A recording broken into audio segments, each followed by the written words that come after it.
आइए प्रवचन की श्रृंखला में आप और हम सुनेंगे आज जिस गाथा का हमने संपुट किया उस पांचवें गाथा का भावार्थ विवेचन क्या है। श्रवण संख्यान बाईशान हमारे युवाचार्य भगवान पूज्य श्री महेंद्र श्री जी महाराज साहब से युवाचार्य। चरम तीर्थंकर शासन पति श्रमण भगवान महावीर स्वामी अरिहंत परमात्मा श्री सिमंदर स्वामी भगवान परम सद्देव परम उपकारी प्रातः स्मरणीय पूज्य गुरुदेव आचार्य भगवान श्री आनंद ऋषि जी महाराज साहब वर्तमान आचार्य सम्राट आत्मज्ञानी सदगुरुदेव परम सद्देव परम वंदनीय डॉक्टर श्री शिव मुनि जी महाराज साहब आदि समस्त ऊर्जा पुरुषों महापुरुषों पूज्य वरों के पावन स्मरण चरण को वंदन नमन।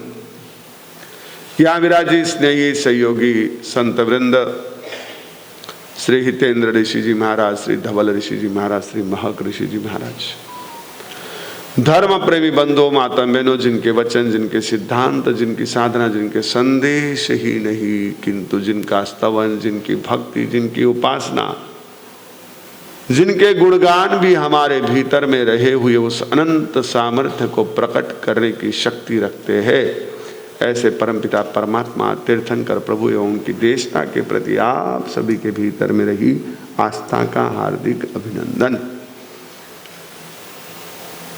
संपुट साधना हमारी शुरू हो गई। आज कौन सा दिन है? हाँ, कहीं ऐसा आपको ख्याल आ रहा है कि नहीं संवत्सरी हुईगी, इतना दिन होगा? नहीं, ये साधना का पहला प्रभाव। इतनी सकारात्मक विजन रहती है, हो गया अब ये नहीं वो नहीं, कोई विचार ही मन में नहीं, बस अपने को जाना है, संपुट साधना में पहुंचना है। जिस आस्था, जिस भक्ति, जिस उत्साह, जिस लगन से आप सभी पहुंच रहे हैं, वह लगन ही, वो भक्ति ही, वो उत्साह ही हमारी अनंत अनंत कर्म निर्जरा करने वाला। और फिर इस साधना से जो हमको लाभ होने वाले हैं वो तो मेन इसका रिजल्ट है, वो तो फाइनल फ्रूट है, लेकिन उसमें पहुंचने की लगन हमारे अंदर कितनी सकारात्मकता, कितना उत्साह बनाए हुए। मैं देखता हूं जो भी यहाँ पर इस साधना में सम्मिलित हो रहे, इस स्वाध्याय में सम्मिलित हो रहे, कितनी आस्था से, कितनी लगन से इस सारी चीज को संपन्न कर रहे हैं। एक एक गाथा जो हम संपुट के माध्यम से फेर रहे हैं, वो गाथा 60 बार हमारी यहां पर उच्चारण होती है। 60 टाइम्स उसका पाठ हम कर रहे हैं, और वो भी बिल्कुल सजगता से, क्योंकि 2 के बाद एक गाथा वापिस, 2 के बाद एक गाथा वापिस। ये क्रम ही ऐसा है कि इधर उधर कहीं पर भी हम हो नहीं पाते। थोड़ा सा भी ध्यान इधर उधर गया तो से संवदन से छूट जाएगा, नहीं तो कुछ ना कुछ गड़बड़ हो जाएगी। फिर इधर से सुनते तो ध्यान में जा रहे नहीं तो अपन आगे चल।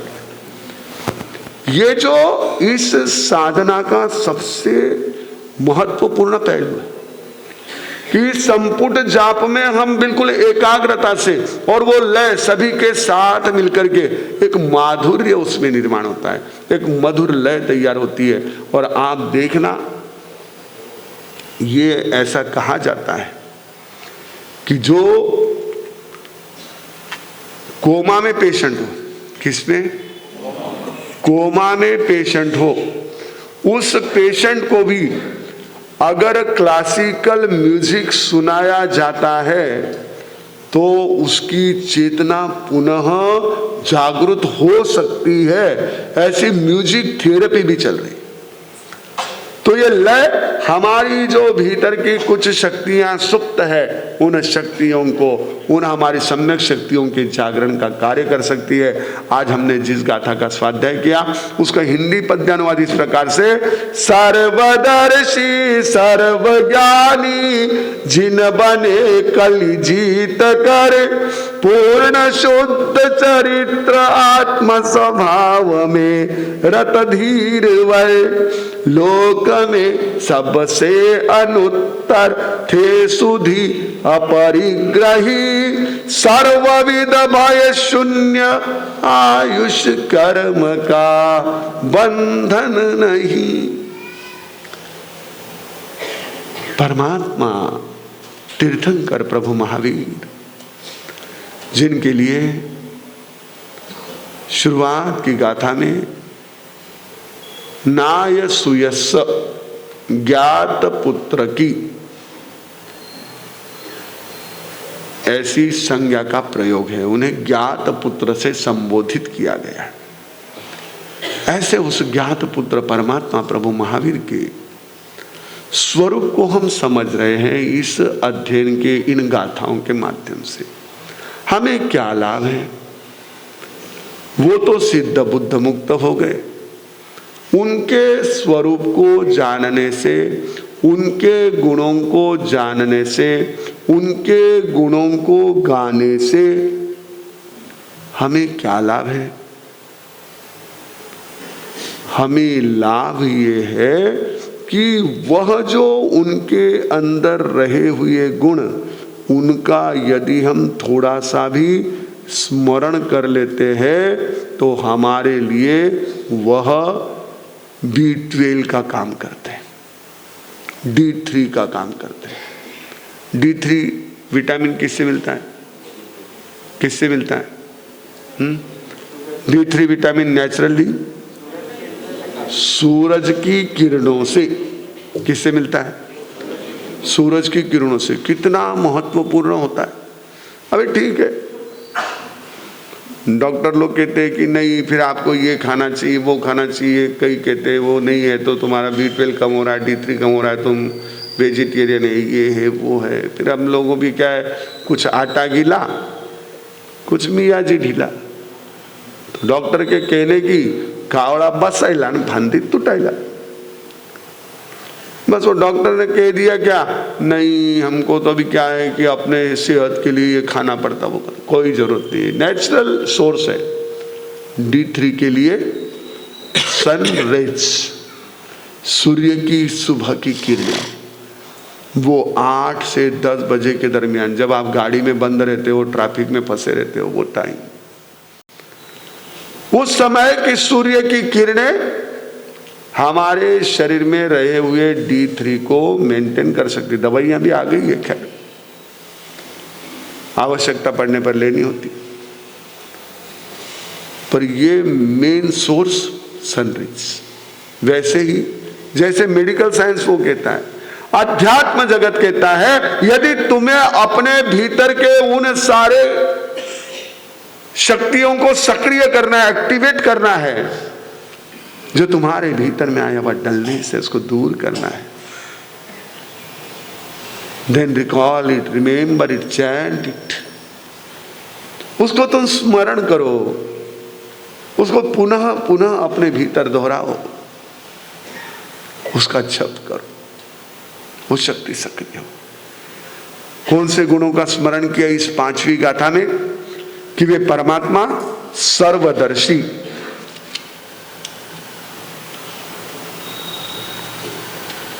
सभी चीजों को देखने वाले।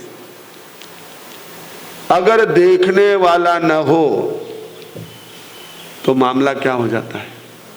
गड़बड़ हो जाता है। अंपायर न हो और 2 टीमें मैच खेलने लग जाए तो मैच कम होगा, दंगा ज्यादा होगा।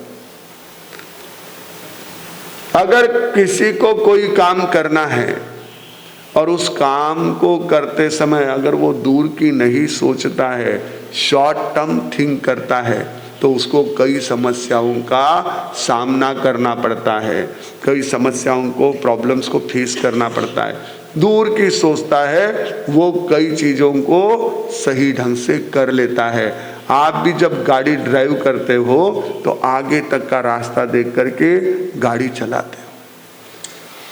तो जब दूरदर्शी हो तो अनेक प्रकार के अकस्मात टल सकते हैं। तो हमारे परमात्मा तो सर्वदर्शी है, सारी चीजों को देखने वाले, ओनली ऑब्जर्वेशन, किसी में इन्वॉल्व नहीं।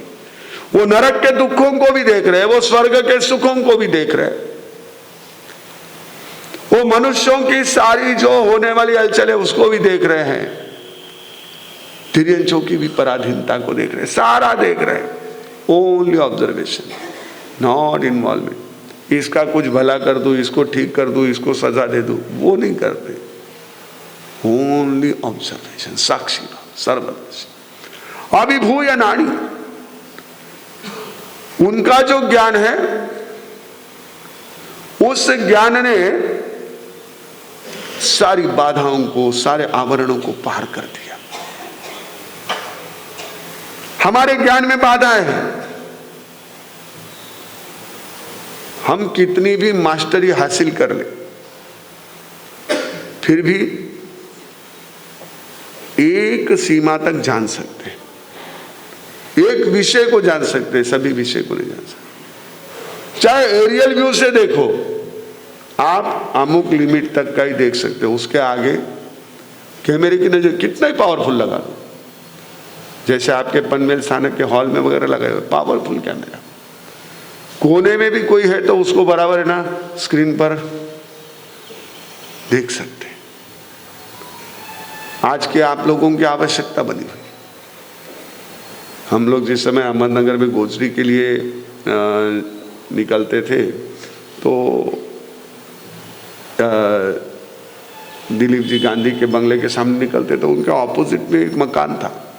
उस मकान के छत पर ये इतना बड़ा, ऐसा उस समय में, अब तो छोटे कैमरे में बहुत सही आ गया, ये ऐसा लंबा वाला कैमरा लगा हुआ था जो सड़कों पर लगा हुआ था, रोड पर लगा हुआ रहता है, वैसा कैमरा लगा हुआ था कि कोई भी उस बिल्डिंग के कंपाउंड के परिसर में भी आ जाए तो अंदर में रहे हुए लोगों को पता चल जाए। तो ये तो आप लोगों के कैमरे लगे, ये हुआ है, लेकिन फिर भी उसकी एक लिमिट है। जहां तक रेंज है या जिस डायरेक्शन में लगा है उतना ही देख सकता है।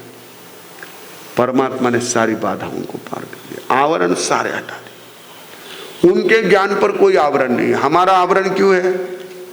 Due to body, due to senses, हमारी इंद्रियों के कारण ये बाधा है, क्योंकि हमारा ज्ञान इंद्रियों से है, इसलिए वो क्या है, बाधित है।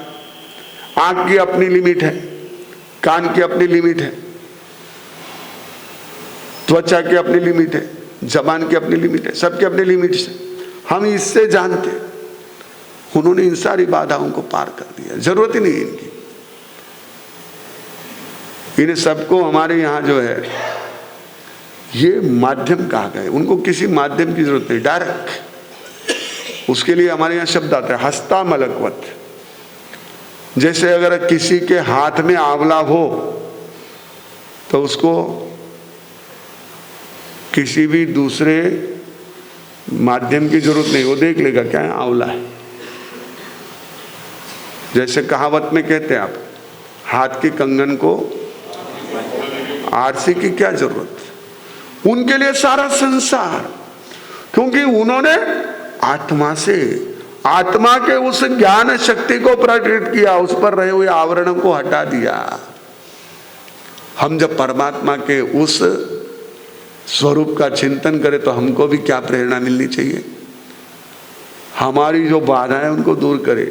अब इंद्रिय की तो वो तो रहेगी, उसके माध्यम से करेंगे, लेकिन हम अपने हाथों से ही और बाधाएं ले रहे। मोबाइल देखने में लग जाते तो दुनिया दिखती नहीं है, सारा कुछ आसपास चल रहा है, कुछ पता ही नहीं उसको, इतना डूबा हुआ है। उसको पूछो भाई मम्मी का, अंदर ही होगी ना किचन में। अब मम्मी हाथ में थैला लेकर के मार्केट में गई, इसको पता ही नहीं, मोबाइल में डूबा हुआ था। मम्मी को पूछो बेटा का, अभी तो इधर ही था, अब फिर वो मोबाइल में लग गए तो पता ही नहीं कहां गए, वो चुप कैसे इधर से निकल गया। अब हमने अपने हाथों से बाधाएं खड़ी कर दी, इसलिए हमारा ज्ञान बाधित हो रहा है। हमारी जो क्षमता है, उन क्षमताओं को हम अपने हाथों से क्या कर रहे हैं, मिला हुआ हमारा क्षयोपशम इतना पावरफुल है। हमारे मस्तिष्क से जो हम सोचते हैं, आप ऐसा मत सोचना मेरा ब्रेन पावरफुल है, ब्रेन पावरफुल हर एक को मिलता है, लेकिन क्षयोपशम जिसका होता है उसी का ग्रास्पिंग, उसी का प्रेजेंटेशन, उसी का एक तरह से हर चीज को एनालिसिस सारा व्यवस्थित होता है, सबको मिलता है। क्षयोपशम। क्षयोपशम यानी बाधा। जितनी बाधा दूर कर दी उतना आपका काम क्लियर। जब वहां विदेश में, यूरोप में, लंदन वगैरह में भयंकर बर्फबारी होती है, आपने फोटोज देखे होंगे, ऐसे एक एक फीट के उस बर्फ के जो है ऐसी परतें तयार होती है सड़क पर, थरावर थर. जसे ते आपल्या दहीहंडीच्या वेळेस गोपाळ सगळे होते ना, हां त्यांनी तशी बनवले होते, 10 थर, 11 थर, 9 थर. वैसे वो परतें जमा होती है एक पर एक परत, गाड़ियां फंसी हुई रहती है उसमें. ऐसे समय में ऐसे साधन है उन लोगों के पास कि वो वहां पर है ना, वो जैसे आपका ये होता है जेसीबी नहीं, वो दूसरा क्या होता है वो, हाँ फोकलेन जो होता है, उसको ला करके फिर उसको पूरा हटाते, तब जाकर के वो सड़क दिखती है. सड़क एकदम कांच जैसी है, अपने पनवेल या भारत जैसी नहीं. हाँ भाई, बाहर निकलो तो सही स्वरूप समझे. हमारे संत जाते हैं गोचरी, इनको पता है. हम लोगों को तो कभी कभार किसी के मंगलिक देने के लिए, वो भी ना जाने का मन बहुत होता है पर आने का प्रॉब्लम रहता है. जैसे आजकल वो रेलवे में चल रहा है, आने की टिकट कंफर्म है, जाने की टिकट कंफर्म नहीं है, वो फिर उसको ट्रेवलिंग कैंसिल करना पड़ता है. यहाँ जाने की टिकट कंफर्म है, आने की टिकट कंफर्म नहीं है. स्थानक से निकल तो जाएंगे हम लोग, बारिश रुके निकल जाओ, गोचरी के लिए पहुंच जाओ, लेकिन बिना भीगे आप स्थानक में एंटर करोगे, नो गारंटी. हमने कहा रहने दो, अभी थोड़ा सा मौसम है ना, खुल जाना. मौसम खुलता भी है, ऐसी तेज धूप खिलती है कि वो भावना बातें मार सब पधारो. वो पारना था एक न्यू पनवेल में, उन्होंने भावना भाई मार सब पधारो पारने के लिए, एकदम खुला होता. उन्होंने कहा कि नहीं मार साहब, वो शायद नगर से आए हुए थे तो थोड़ा एक हमारा विशेष घोड़ नदी वाले थे, उन्होंने कहा पधारो मार साहब, पधारो पधारो ना. हमने कहा भाई मौसम ऐसा है, नहीं नहीं एकदम खुले रहे मार साहब पधारो. और जैसे ही हम गोचरी को बैठे हैं, ये धमाधम बारिश, पूरा मौसम काला काला हो गया 1 घंटे में. अब जाके आने में उतना तो समय लगता ही था न्यू पनवेल में.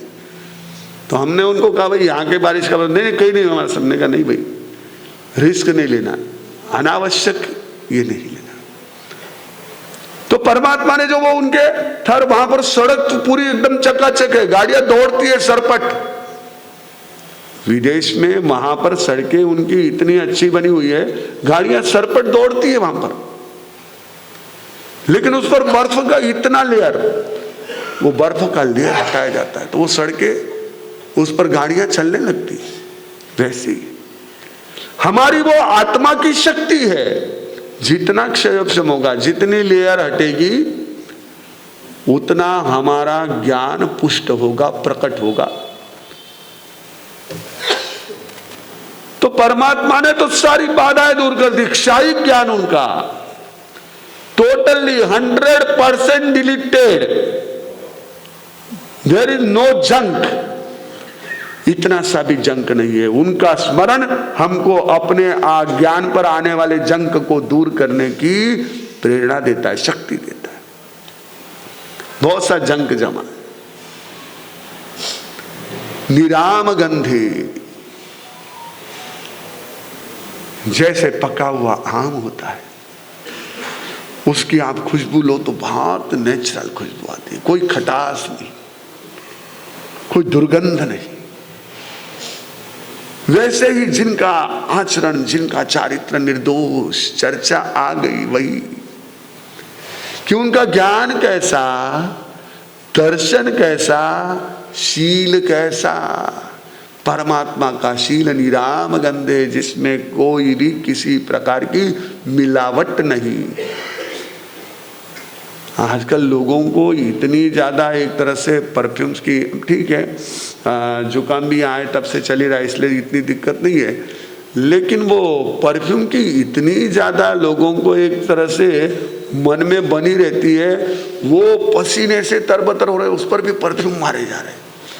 अब वो अलग ही ढंग की एक तरह की स्मेल तैयार हो रही है. उनको सिर्फ परफ्यूम की खुशबू आ रही है, लेकिन आसपास से गुजरने वाले को हर तरह की स्मेल उसमें. लेकिन परमात्मा का तो वो पूरा एक तरह से आचरण, उनका चारित्र इतना पवित्र कि ना उनके शरीर में दुर्गंध, ना उनके चरित्र में कोई इतना सा भी डंक, इतना सा भी डंक नहीं। गेहूं होता है ना, उसमें क्या होता है, डंकी गेहूं होता था, मैंने पहले सुना था, हम छोटे थे तो ना घर में चर्चा चलती थी कि डंकी गेहूं, वो थोड़ा सस्ता मिलता था। कोई डंक नहीं, चरित्र में कोई इतनी सी भी कहीं कोई कमजोरी नहीं, वो परमात्मा थे। और वो इतने निर्दोष चरित्र को कैसे पालन कर सके?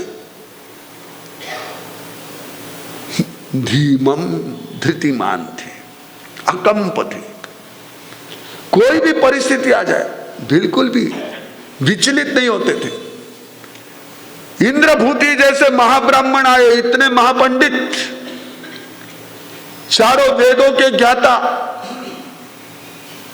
जिनकी धाक, जिनकी साख उस समय पूरे मगध साम्राज्य में थी, वो इंद्रभूति आए, परमात्मा विचलित नहीं हुए। हे गौतम आओ, सामान्य संबोधन। आजकल बच्चे परीक्षा से नहीं घबराते, इंटरव्यू से घबराते। क्यों? वो कॉन्फिडेंस, परमात्मा का तो आत्मबल अद्भुत नहीं करे। गोशालक जैसा उसने उनके सामने दो शिष्यों को भस्म कर दिया, फिर भी भगवान नहीं डरे। उसने भगवान पर गौशालक ने तेजोलेशा का प्रयोग कर दिया। अब इस तेजोलेशा से तुम भस्म हो जाओगे, 7 दिन में मृत्यु हो जाएगी। भगवान ने कहा नहीं गौशालक, ये नहीं होगा। अकंप।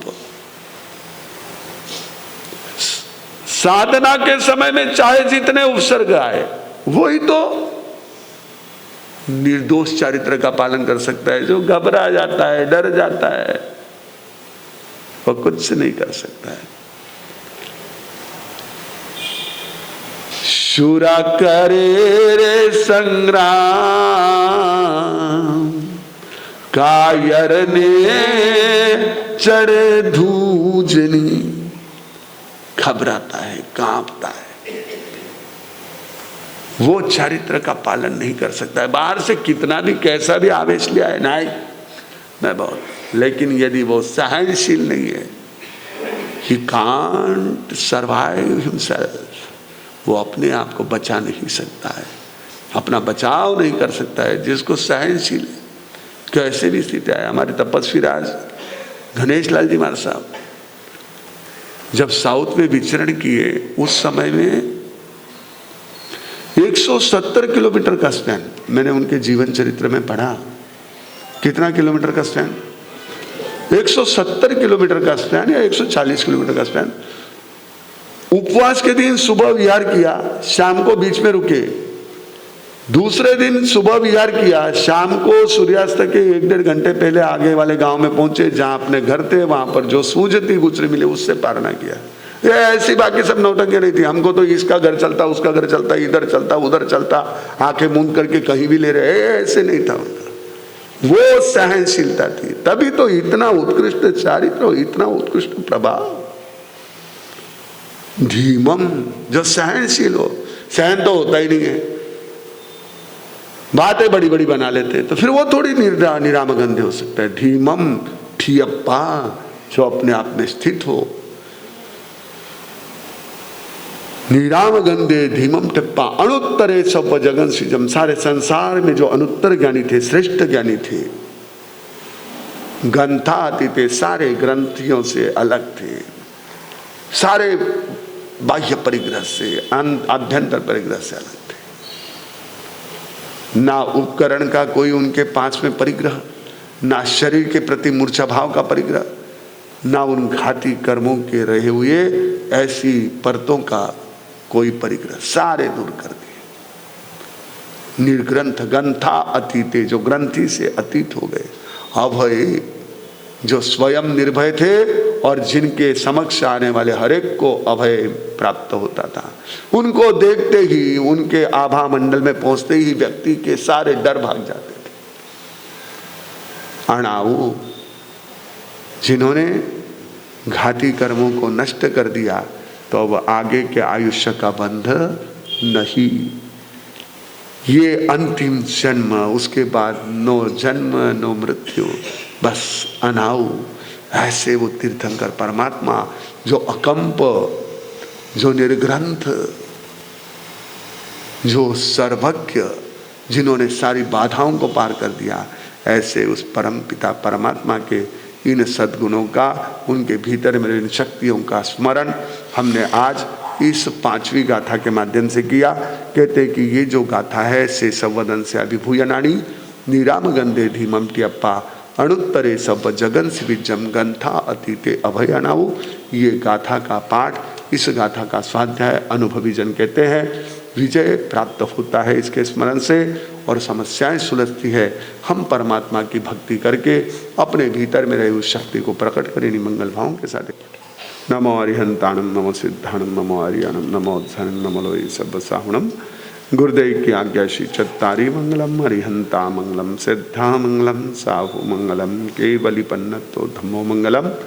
चत्तारी लघुत्तमा अरिहंता लघुत्तमा सिद्धा लघुत्तमा साहु लघुत्तमा केवली पन्नतो धम्मो लघुत्तमो। चत्तारी शरणं पवज्जामि अरिहंते शरणं पवज्जामि सिद्धे शरणं पवज्जामि साहु शरणं पवज्जामि केवली पन्नतम धम्मं शरणं पवज्जामि। चार मंगलिक चारोत्तम चार शरणा दुख हरणा सुख करना और शरण नहीं कोई जो भव्य प्राणी आदरे तो अक्षय अमर।